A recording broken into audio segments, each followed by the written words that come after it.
Hello மக்களே! சிவா இலே செம்ம இன்ட்ரெஸ்டிங்கா போயிட்டுருக்கு. நம்ம பாட்டியும் இந்த மேரேஜுக்காண்டி நான் 10 பவுன் செயின் எடுத்துட்டு வந்திருக்கேன். எந்த ஜோடி வந்து இந்த போட்டியில ஜெயிக்கிறாங்களோ, அவங்களுக்கு தான் இது கிடைக்க போகுது அப்படி சொல்லிட்டு, பாட்டியும் நம்ம கபிலன், ரித்திகாவுக்கும், சிவா அயலிக்கும் சேர்ந்த மாரி ஒரு போட்டிய வைக்கிறாங்க. இதில நம்ம அயலியோட உயிருக்கு ஒரு ஆபத்து வர மாதிரி இருக்கு. அந்த இடத்துல நம்ம சிவா அயலிய விட்டு குடுக்காம காப்பாத்திட்டாங்கன்னே சொல்லலாம். அந்த சமயத்துல இந்த போட்டியில வின் பண்ணது மட்டும் இல்லாம, நம்ம அயலிக்கு சிவா அவங்க மேல எவ்வளோ பெரிய அன்பு வச்சிருக்காங்க அப்படிங்கிறது எல்லாமே புரிய வருது. வீடியோக்குள்ள போறதுக்கு முன்னாடி நம்ம சேனலுக்கு சப்ஸ்கிரைப் பண்ணிருங்க. அப்படியே பக்கத்துல இருக்க பெல் ஐகானை கிளிக் பண்ணிருங்க. அப்பதான் நான் போடுற வீடியோலாம் உங்களுக்கு நோட்டிபிகேஷனா வரும். நம்ம இந்திராணி குடும்பத்துல உள்ளவங்க எல்லாருமே சந்தோஷமா இருக்காங்க. நல்லபடியா சிவா அயலியோட மேரேஜ்னு முடிஞ்சிட்டு அப்படின்னு யோசிக்கும் போது பாட்டியும் அந்த இடத்துல இந்த மேரேஜ் சிறப்பாவே முடிஞ்சிட்டு, இங்க உள்ள ஜோடிங்களுக்கு நான் வந்து ஒரு புதுசா ஒரு போட்டி வைக்க போறேன்.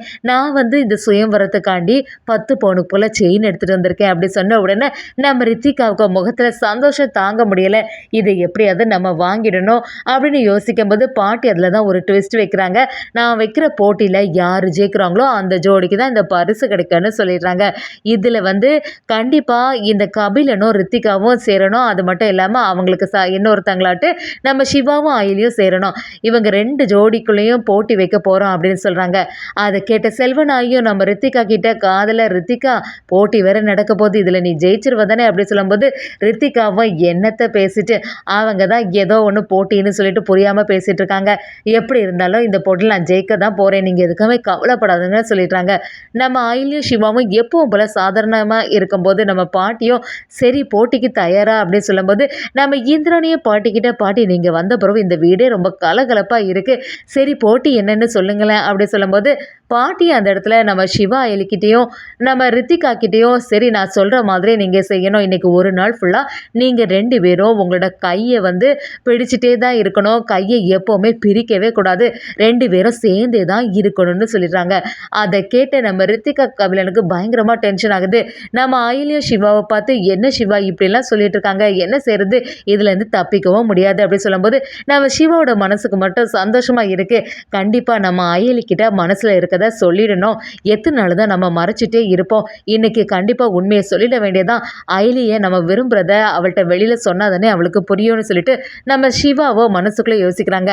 நம்ம பாட்டியும் நீங்கள் என்ன வேலை செய்தாலும் எப்போவுமே ஒன்றா தான் சேர்ந்து இருக்கணும், கை மட்டும் பிரிக்கக்கூடாது, யார் ஃபஸ்ட்டு இப்படி கையை பிரிக்கிறாங்களோ அவங்க இந்த போட்டியிலேருந்து தோத்துடுவாங்கன்னு சொல்லிட்டு பாட்டியும் ஒரு விஷயத்த சொல்லிடுறாங்க. அந்த சமயத்தில் சரி எல்லாருமே சேர்ந்து உட்காந்து சாப்பிடுவோமேன்னு சொல்லிட்டு சாப்பிட ஆரம்பிக்கிறாங்க. அந்த கபிலனும் நம்ம ரித்திகாவும் கையை அப்படியே பிடிச்சிருக்காங்க.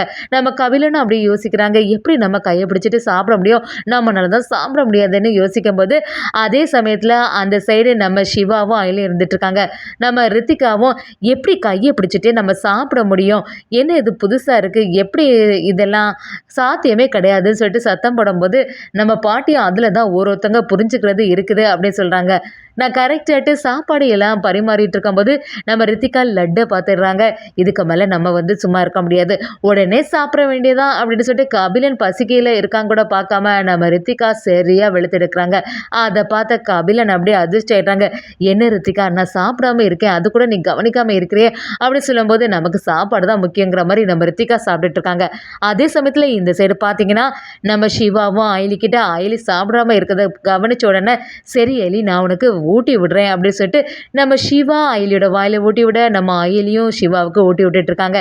இதை பார்த்த பாட்டியும் இப்போ பார்த்தீங்களா யார் இதில் ஜெயிச்சான்னு சொல்லிட்டு இவங்களுக்குள்ள எவ்வளோ பெரிய புரிதல் இருக்குது, இவங்க தான் ஒரு நல்ல ஹஸ்பண்ட் அண்ட் ஒய்ஃபுக்கு அடையாளம், ஒருத்தரும் எவ்வளோ பாசமாக இருக்காங்க அப்படின்னு சொல்லிட்டு இருக்கும்போது இதை பார்த்து செல்வனாகி பயங்கரமாக டென்ஷன் ஆகிறாங்க. ரித்திகா கிட்ட வந்து பாரு ரித்திகா அந்த அயலி செய்த வேலையை எல்லாமே அவங்க தான் ஏதாவது ஒரு புத்திசாலித்தனமான வேலையெல்லாம் செய்துட்டு இருக்காங்க, நீயும் கொஞ்சமாவது யோசிச்சு பாரு அப்படின்னு நம்ம ரித்திகாவை திட்ட ஆரம்பிக்கிறாங்க. ரித்திகாவும் என்ன செய்கிறது, எனக்கு ஏதாவது வந்தால் தானே அதெல்லாம் நான் பிளானாட்டு சொல்ல முடியும், சரி பாப்பா அடுத்த போட்டி இருக்குல்ல அதுலையாவது ஜெயிச்சிடலாம், ஆனால் எவ்வளோ நேரம் தான் இந்த கையை பிடிச்சிட்டே இருக்க முடியும் அப்படின்னு சொல்லிட்டு நம்ம ரித்திகா ஒரு பக்கமாக எரிச்சலில் இருக்காங்கன்னே சொல்லலாம். அதே சமயத்தில் நம்ம இந்திராணியும் பாட்டி நம்ம வந்து அருந்ததி என்ன பார்க்கலல்ல, வெளியில போய் அருந்ததி பார்த்துட்டு வருவோமா அப்படின்னு சொல்லிட்டு கிளம்பும்போது நம்ம சிவா அயலி ஒரு பக்கமாக கை பிடிச்சிட்டு இருக்கும்போது ரித்திகாவும் கையை பிடிச்சிட்டு இருக்காங்க. வெளியில போய் நிற்கும்போது சரி எந்த சைடுமே காணலையே, இந்த சைடு போய் பார்க்கலான்னு சொல்லிட்டு குடும்பத்தில் உள்ளவங்க எல்லாரும் அந்த வெளியில நின்று பார்த்துட்டே இருக்காங்க. அந்த சமயத்தில் கரெக்டாட்டு ஒரு லாரி ஃபாஸ்ட்டாக வந்துட்டுருக்கு ரோட் சைடாட்டு. அதை பார்த்த நம்ம பாட்டியும் இந்திராணியும் அங்கே பாரு லாரி ஃபாஸ்ட்டாக வந்துட்டுருக்கு அப்படி சொல்லும்போது இவங்கனால கையை விட்டு பிரியவும் முடியாது, என்ன செய்கிறதுன்னு யோசனையில் இருக்கும்போது நம்ம ரித்திகாவும் லாரி பக்கத்தில் வந்த உடனே இதுக்கு மேலே நம்மளோட உயிர் தான் முக்கியம், இவனுக்கு கையை பிடிச்சி நின்னா நமக்கும் ஆபத்து தான் வரும்னு சொல்லிட்டு கபிலனோட கையை அப்படியே உதறி தள்ளிட்டு அந்த இடத்துலேருந்து தப்பிச்சு ஓடிடலான்டா சாமிங்கிற மாதிரி ரித்திகா நம்ம கபிலனை தனியாக விட்டுட்டு ஓடிடுறாங்க. அதே சமயத்தில் இதை பார்த்த நம்ம சிவாவும் நம்ம அயலியை காப்பாற்றுறதுக்காண்டி அப்படியே அந்த லாரிக்கு முன்னாடியே நின்றுட்டு நம்ம அயலியை அப்படியே கட்டி பிடிக்கிறாங்க. அயலிக்கு மட்டும் எந்த ஆபத்துமே வந்துடக்கூடாதுன்னு சொல்லிட்டு அந்த செயலை செய்கிறாங்க. அதே நிமிஷத்தில் நம்ம சிவாவை திரும்பி பார்க்கும்போது லாரி அப்படியே நின்றுடுது. இதை பார்த்த நம்ம அயலி அப்படியே அதிர்ச்சி ஆயிடுறாங்க. நமக்காக சிவா அவங்க உயிரை கூட விடுறதுக்காண்டி தயாராகிட்டாங்களே அப்படிங்கிற மாதிரி நம்ம அயலி அதிர்ச்சியாக பார்த்துட்டு இருக்காங்க. இதை எல்லாத்தையுமே இந்திராணியும் கவனிச்சிட்டு இருக்காங்க. பாட்டியும் இதுவும் இந்த போட்டியில் உள்ள ஒரு வேலை தான். இந்த போட்டியில் கண்டிப்பாக சிவா அயலி தான் வின் பண்ணாங்க. லாரி வருதுன்னு தெரிஞ்ச உடனே நம்ம ரித்திகா பிடிச்சாங்க பாருங்க ஓட்டம்.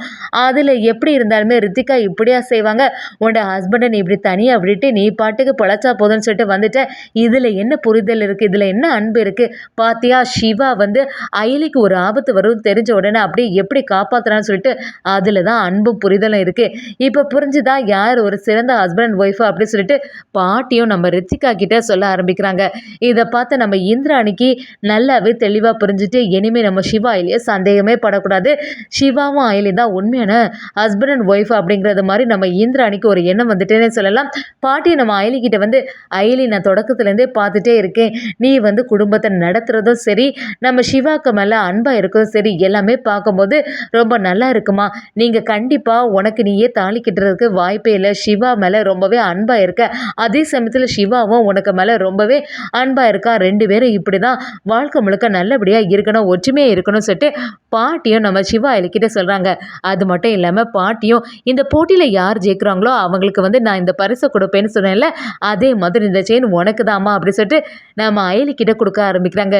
இதை பார்த்த ரித்திகா கபிலனுக்கு பயங்கரமாக அதிர்ச்சி ஆகிட்டுருக்கு. ரித்திகாவும் கபிலனை எப்பவும் போல திட்ட ஆரம்பிக்கிறாங்க. பார்த்தீங்களா அவங்களுக்கு சிறந்த கப்புள்ஸ் அப்படின்னு சொல்லிட்டு பேர் வேற கிடச்சிருக்கு, இவங்க தான் சிறந்த ஹஸ்பண்ட் அண்ட் ஒய்ஃபா பாருங்க, எல்லாம் நம்ம தலையெழுத்து இதெல்லாம் பார்க்கணும்னு சொல்லிட்டு நம்ம ரித்திகாவும் செல்வன் ஆகிட்ட புலம்பி தள்ளிட்டு இருக்காங்க. நம்ம இந்திராணிக்கு இப்போ எல்லாமே தெரிய வருது.